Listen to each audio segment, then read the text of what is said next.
Record predictions for 2025 continuing right here at the Voice of College Football. My name's Mark, the Voice of College Football. Great to see you here. Please like and subscribe. Think of a program anywhere in college football where basically one dude is responsible for any relevant, meaningful history for the entire program.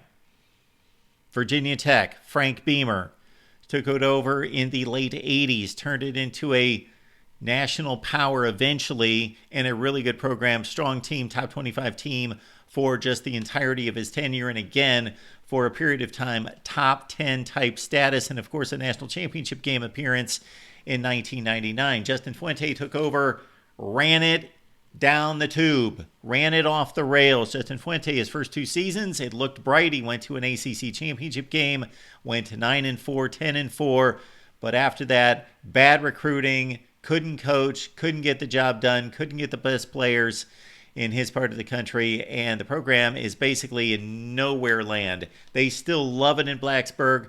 They still have the third best ACC attendance over the past 6 or 7 years in Blacksburg, so they show up for the games, they play Sandman, they do all the things that they can in the audience, but this is a football program that is mired in a deep, deep mediocrity slump. And Brent Pry in 3 seasons has done little to show us signs that it's going to change. Now, going into 2024, they were coming off a bowl victory, 7-6.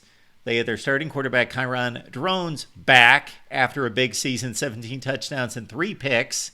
They had more production back than anyone in college football and a weak ACC schedule, but they could not deliver. Brent Pry, 6-7 this past season, 16-21 in 3 years. Got to think that he's possibly nearing the hot seat status in Blacksburg. He's got a new offensive coordinator in Philip Montgomery. Former Tulsa head coach did wonders with offenses at Baylor, Houston, and Auburn. And he's got Drones back. 10 touchdowns and 6 picks as he was nicked up last season and had really little support. But again, a big 17 touchdown, 3 interception as a dual threat in 2023. All 5 starting offensive linemen are gone. Virginia Tech's 3 top receivers, gone. Star running back, Bayshul Tootin, gone to the NFL. He's replaced by Terrion Stewart, who's going to shoulder most likely most of the load. The incoming all-MAC running back from Bowling Green, 900 yards, 6 touchdowns. And also they pick up a wide receiver addition from in-conference. Donovan Green, you may be familiar from Wake Forest. 23 catches last season, 102 in his fine career, and 13 touchdowns. But the offense lacking production coming back. The defense, a far cry from Bud Foster's best in 29 years, as it was a model of stability and consistency with Foster and, of course, Beamer. Now they've gone through 3 defensive coordinators in 6 seasons. Their top 2 tacklers are back, though, in Jaden Keller and Caleb Woodson.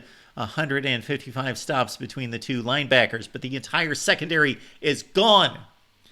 But if Virginia Tech needs a late field goal, they should be in good hands, and Virginia Tech fans should be loving it with John Love, 16 of 18 through the uprights, including 2 of 4 from 50+. Now let's look at the schedule.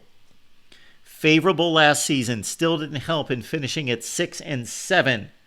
I love this opening game against South Carolina.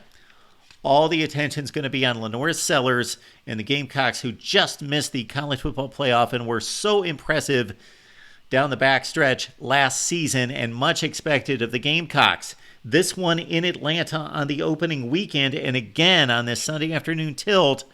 The pressure and the focus, all the talk's going to be about South Carolina football. Remember a few years ago, North Carolina was a preseason top 10 team. Sam Howell back at quarterback took on Virginia Tech on the opening weekend, and Virginia Tech pulled off the upset. Not proclaiming any upsets, but don't be surprised. The Hokies lost to Vanderbilt, and that pretty much marked the beginning of the downfall last year and Vanderbilt's uprising. They were a 2-touchdown favorite, and they fell to the Commodores in 2024. They've got them in Blacksburg this time, but that's a double SEC whammy of a non-conference schedule for the Hokies. Now, no Clemson, no SMU on the schedule. The 2 ACC championship game participants, and likely the two top teams are two of the top 3 or 4 in the conference.